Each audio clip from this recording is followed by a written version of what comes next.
दर्द ही दर्द निकल आते हैं। लेकिन यही हमजा लचकती कमर के साथ लंदन पहुंच जाते हैं। हमजा को कमर दर्द थी और उन्होंने पेशी से माजरत कर ली, लेकिन अब वो लंदन पहुंच चुके हैं। परवेज़ इलाही को अब इसमें तो कोई शक नहीं है कि इस वक्त मुश्किलें नून लीग को घेर रही हैं। शहबाज और हमजा, शहबाज की अदालत में पेशी के वक्त कमर लचक खा जाती है, दर्द ही दर्द निकल आते हैं। लेकिन यही हमजा लचकती कमर के साथ लंदन पहुँच जाते हैं। हमजा को कमर दर्द थी और उन्होंने पेशी से माजरत कर ली, लेकिन अब वो लंदन पहुँच चुके हैं।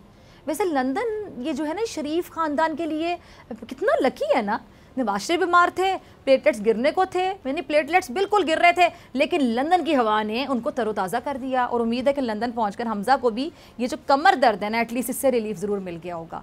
वैसे लंदन शरीफ ख़ानदान के लिए मेरे ख्याल से एक करिश्माती शहर है। वहाँ जाते करिश्मे शुरू हो जाते हैं। जहाँ पहले नवाज शरीफ तंदुरुस्त हुए, पहले उनके भी प्लेटलेट्स गिर गए, फिर उनका दिल और दिमाग सब कुछ आउट ऑफ कंट्रोल होता चला गया। लेकिन जैसे ही उन्होंने लंदन में कदम रखा तो सारी बीमारियां दूर हो गई।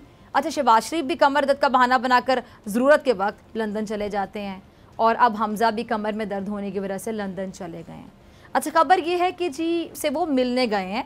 अब वो मरियम की शिकायत करने गए हैं या बज़ाते ख़ुद अपने वालिद साहब की, ये तो वक्त बताएगा। लेकिन मुश्किलात बढ़ता देखकर देर से ही सही हमजा को अपने ताया अब्बा की याद तो आई और उनकी कमर की दर्द भी गायब हो गई। चलें, अच्छी बात है, लेकिन उन्हें मेरे ख्याल से ये बोलना नहीं चाहिए कि अभी जो इमरान खान साहब है ना, वो उनके रास्ते में खड़े हैं। उनको ये बात नहीं भूलनी चाहिए, याद रखनी चाहिए कि इमरान खान उनके रास्ते में खड़े हैं, जो उन्हें हर किस्म का दर्द दिए चले जा रहे हैं।